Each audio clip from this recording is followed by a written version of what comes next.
Hai guys, selamat datang di channel Enkun. Fancy botak berjubah bisa merapat karena di video kali ini kita akan membahas cerita One Punch Man di mana Saitama bertarung melawan God. Oh iya, cerita ini cuma fanmade aja ya guys. Jadi yang bikin cerita bukan pengarang One Punch Man yang asli, baik mangaka One atau Murata. Lebih tepatnya kita akan mereview manga One Punch Man versi fanmade bagian pertama, karya akun Twitter Ceming Lab. Nah, di cerita manga fanmade bagian pertama ini, Saitama dan yang lainnya menjalani hidup dengan tenang. Namun tiba-tiba sesosok makhluk dari dimensi lain yang berukuran raksasa datang ke bumi. Penasaran? Oke, langsung aja kita bahas. Let's go!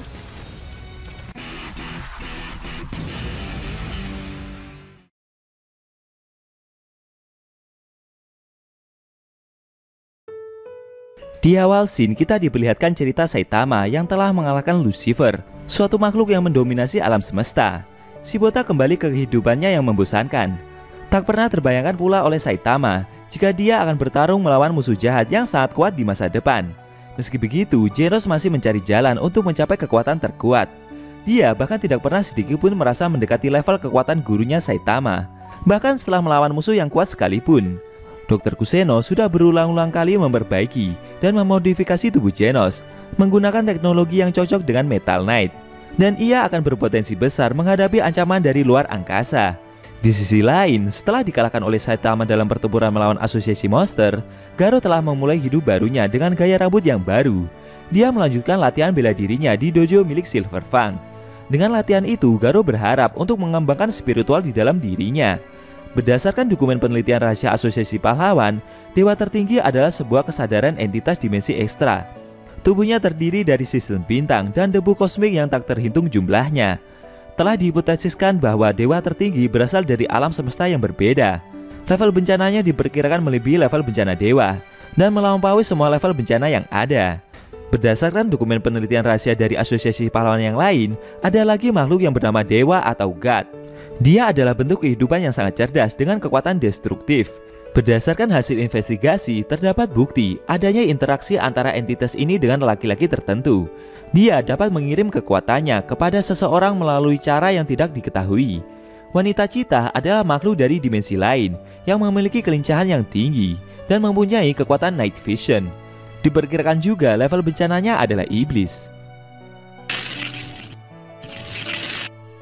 Beberapa waktu telah berlalu sejak penyerangan Lucifer ke bumi, tetapi kehancuran masih dirasakan di seluruh dunia.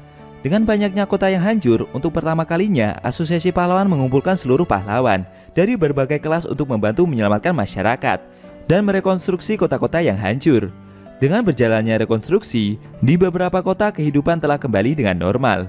Munculnya makhluk misterius menjadi semakin jarang, dan dengan dikalahkannya Garo, asosiasi monster yang dulunya meneror masyarakat juga sudah tidak ada lagi. Namun di tempat yang sangat jauh di luar galaksi sana, segalanya sangat berbeda. Sebuah entitas yang sangat berbahaya mulai bermunculan. Scene berpindah ke dojo Silver Fang, di mana ada Bang yang sedang berlatih bela diri dengan melakukan duel bersama Garo. Aksi saling serang mereka peragakan hingga beberapa menit waktu telah berlalu. Sambil menahan serangan dari muridnya itu, Bang merasa jika stamina dan semangat yang Garo tunjukkan sebagian besar telah kembali. Sambil tersenyum, Bang menyambut muridnya itu yang telah kembali ke dojonya tersebut. Dalam benaknya, Garo sebenarnya benci untuk mengakuinya, tapi dia menyadari jika bela diri dari gurunya tersebut memang bukan omong kosong belaka. Mereka telah berlatih cukup lama, tapi Garo merasa heran kepada gurunya itu yang sama sekali tidak kesulitan untuk bernafas. Tidak lama kemudian, Garo mengakhiri latihan mereka dan berencana akan pergi. Dalam benaknya, Garo merasa jika tubuhnya telah kembali seperti semula. Selain itu, jalan yang Garo ingin lalui masihlah sangat panjang. Menurutnya, satu-satunya cara yang harus dia lalui adalah berlatih dengan sangat keras. Beberapa waktu kemudian, Garo berjalan di wilayah perkotaan. Saat itu, dia melihat ada wanita pejalan kaki yang membawa anaknya dengan kereta bayi. Garo yang melihat bayi tersebut merasa jika sejak dia kembali menjadi manusia, dia selalu berlatih di dojo gurunya Silver Fang, dan sudah lama sekali dia tidak keluar.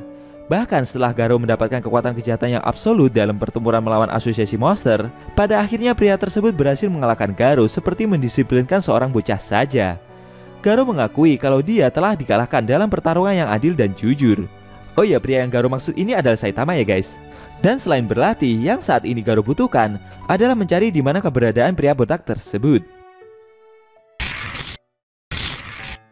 Akan tetapi di lokasi yang sama, secara mengejutkan Garou melihat si botak yang saat itu sedang bersama dengan Genos yang sedang melihat-lihat ada game baru yang sepertinya mau mereka beli.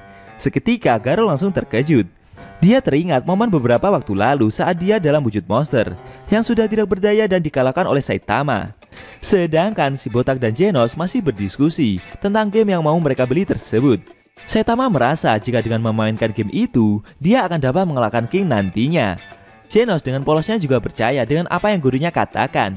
Setelah membeli game tersebut sambil berjalan pulang, Saitama merasa bersemangat. Karena dengan memainkan game yang mereka beli itu, dia yakin jika kali ini akan dapat mengalahkan King. Dari belakang ada Garou yang berjalan mengendap-endap dan membuntuti mereka. Dalam benaknya, Garou merasa jika mungkin dia akan menemukan apa yang dia cari pada diri si botak. Scene berpindah ke galaksi Milky Way, di mana ada planet Liba. Planet itu adalah planet bagi para pemburu. Di sana ada beberapa pejuang dari planet tersebut yang sedang bertarung. Salah satunya adalah gadis Cheetah yang bernama Evie. Evie menginstruksikan kepada para rekan-rekannya untuk menyerang makhluk yang ada di hadapan mereka. Dia adalah God. God menyerang para pejuang itu dengan menembakkan bola cahaya yang dia keluarkan dari jari jemarinya. Duar. Serangan besar tersebut berhasil mengempaskan dan membuat para pejuang tersudut. Namun sambil menghindari tembakan bola-bola cahaya itu, Evie mencoba untuk maju dan saat dia sudah berada di dekat God dan mau melancarkan serangannya, di luar dugaan dengan mudahnya God malah berhasil menghentikan pergerakan dari gadis Cheetah tersebut, seperti layaknya kekuatan psikis. Evie yang terkena serangan itu terkejut. Dia tidak menyangka jika tubuhnya tidak bisa dia gerakkan. Lalu God malah menghempaskan gadis Cheetah tersebut dengan sangat keras. Bruak. Serangan besar barusan membuat kesadaran Evie semakin memudar. Dia merasa jika para pejuang sepertinya akan benar-benar God hancurkan. Dan akhirnya Evie pun pingsan. Scene kembali berpindah. Kali ini diperlihatkan Saitama yang mencoba memainkan game yang baru dia beli. Tapi sayangnya si botak malah game over dengan mudah. Hal itu membuat Saitama jadi mengeluh. Dia merasa jika game yang baru saja mereka beli sepertinya terlalu sulit untuk dimainkan. Tidak lama kemudian bel berbunyi dan akhirnya Genos mencoba membukakan pintu tersebut. Tapi ternyata yang datang itu adalah Garou. Garou berkata jika dia mencari Saitama dan ingin menyelesaikan urusannya dengan si botak tersebut. Namun karena yang menemui adalah Genos, suasana tegang pun terjadi. Genos mencegat pria tersebut dan menantangnya bertarung jika bersikeras ingin menemui gurunya. Mendengar keributan yang terjadi, Saitama akhirnya menghampiri mereka berdua. Dengan wajah datarnya itu si botak bertanya, apa yang murid Bang ini inginkan darinya? Garou berkata jika dia telah si botak kalahkan dan kembali menjadi manusia biasa. Hal itu membuat Garou berhasrat ingin mengalahkan Saitama terlebih dahulu, agar nantinya dia bisa mencari tujuan hidup yang ingin dia capai. Sambil bersiap menyerang, Garou berkata jika kali ini akan menjadi pertarungan kedua mereka. Tapi dengan santainya si botak menolak tantangan itu dan beralasan jika dia sedang sibuk. Mendengar jawaban tersebut, sesaat Garou terdiam. Lalu sambil memasang kuda-kuda bertarung, Garou berteriak dan bersikeras menantang Saitama. Dia juga tidak terima dengan perlakuan yang si botak lakukan barusan. Namun tiba-tiba muncul suatu cahaya ledakan yang berada tidak jauh dari lokasi apartemen Saitama berada. Genos juga merasa jika sensor di dalam tubuhnya mendeteksi ada energi besar yang baru saja muncul. Pahlawan cyborg itu menawari gurunya untuk memeriksa ledakan barusan. Si botak merespon tawaran tersebut dengan segera berganti baju pahlawannya dan menuju lokasi ledakan itu berasal. Garou yang diperlakukan seperti itu jadi makin emosi dan akhirnya mereka bertiga mendatangi lokasi ledakan tersebut. Beberapa saat setelah Saitama, Genos dan Garou sampai di lokasi itu, mereka terkejut. Genos mengira jika ledakan tersebut berasal dari seekor monster. Tapi setelah melihat dengan seksama, Saitama berpendapat berbeda. Ternyata itu adalah Evie, gadis Cheetah dari planet Liba yang sebelumnya melarikan diri dari pertempurannya melawan God. Evie berharap semoga saja makhluk raksasa tersebut tidak mengejarnya sampai ke bumi. Melihat makhluk itu masih hidup, Garou berencana untuk menghabisi Evie dengan tangannya sendiri. Tapi tiba-tiba Saitama menghentikan murid Bang tersebut. Si botak merasa jika dia tidak merasakan sedikit pun niat membunuh dari makhluk Cheetah itu. Lalu Evie memperkenalkan diri kepada mereka bertiga. Dia juga menjelaskan jika kedatangannya ke bumi hanya untuk menghindari penyerbu yang menyerangnya saja. Oh iya, penyerbu yang Evie maksud ini adalah God ya guys. Mendengar pengakuan tersebut, Genos menyadari jika makhluk yang ada di hadapannya ini adalah alien. Namun pahlawan cyborg itu masih belum bisa mempercayai apa yang Evie katakan. Gadis Cita itu tidak mempermasalahkan jika Genos akan percaya kepadanya atau tidak. Selain kabur, kedatangannya ini juga ingin memperingatkan mereka bertiga tentang penyerbu yang mengejarnya sekarang. Evie menjelaskan jika terdapat musuh-musuh yang berbahaya dan kuat yang selalu mengintai dalam multiverse ini, serta ada entitas yang berdiri di atas semuanya. Mereka disebut dengan dewa atau god. Evie menambahkan jika di galaksi tempat mereka berada sekarang ini merupakan salah satu dari banyaknya dimensi. Dimensi-dimensi ini seperti manik-manik yang tak terhitung jumlahnya dan terhubung kepada suatu jalur yang dibuat oleh black hole. Dalam keadaan normal, jalur ini tidak dapat diakses untuk bentuk kehidupan biologis. Medan gravitasi di dalamnya akan melahap segalanya, bahkan cahaya sekalipun. Tapi God telah berhasil melampaui batas hukum alam. Mereka dapat bepergian ke dimensi yang berbeda di berbagai alam semesta. Dengan cara tersebut, mereka telah menaklukkan planet-planet dan sistem bintang yang tak terhitung jumlahnya. Mendengar penjelasan tersebut, Genos menyadari jika planet Gadis Cita itu telah diserang oleh salah seorang dari mereka. Evie membenarkan akan hal itu.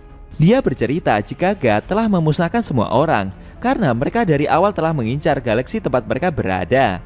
Tapi si botak yang mendengarkan penjelasan panjang lebar barusan tidak memahami apapun yang sudah Evie katakan. Yang dia tangkap cuma orang yang mengejar Gadis Cita tersebut yang sepertinya berbahaya saja. Evie menambahkan jika God terkadang menyerang pikiran seseorang yang lemah atau orang yang telah kehilangan tujuan hidupnya, kemudian membujuk orang tersebut dengan kekuatan dan menjadikan mereka sebagai budak. Tapi belum selesai Evie bercerita, si botak malah menyanggahnya. Dengan pedenya, dia tidak mempermasalahkan hal itu karena dia memang kuat. Namun tiba-tiba suasana yang awalnya malam berubah menjadi siang. Saitama dan yang lainnya terkejut dengan apa yang terjadi.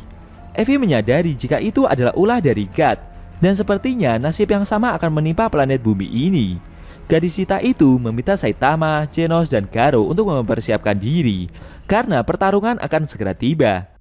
Dari luar angkasa, tepatnya dari lubang black hole, God seperti sedang terbang menuju ke bumi dengan kecepatannya yang luar biasa. Apa yang akan terjadi selanjutnya? Apakah Saitama dan kawan-kawan akan benar-benar menghadapi makhluk raksasa satu itu? Sayang sekali scene cerita manga One Punch Man versi fanmade bagian pertama telah berakhir.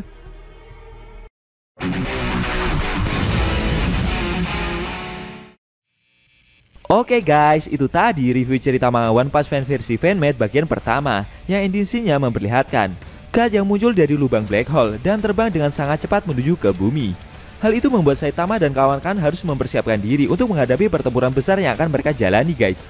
Bagaimana menurut kamu? Jangan lupa tinggalkan komentar kalian ya. Kalau mau nonton review selanjutnya bisa klik link di deskripsi. Linknya udah Mimin taruh di sana kok. Buat kalian yang punya Instagram atau TikTok, jangan lupa follow sosmed Mimin juga ya guys. Oke? Tekan like kalau suka sama video ini dan dislike kalau nggak suka. Jika ada kata-kata dari Enku yang kurang pas, Enku mohon maaf. Dan sampai bertemu di video review cerita fanmade One Punch Man selanjutnya.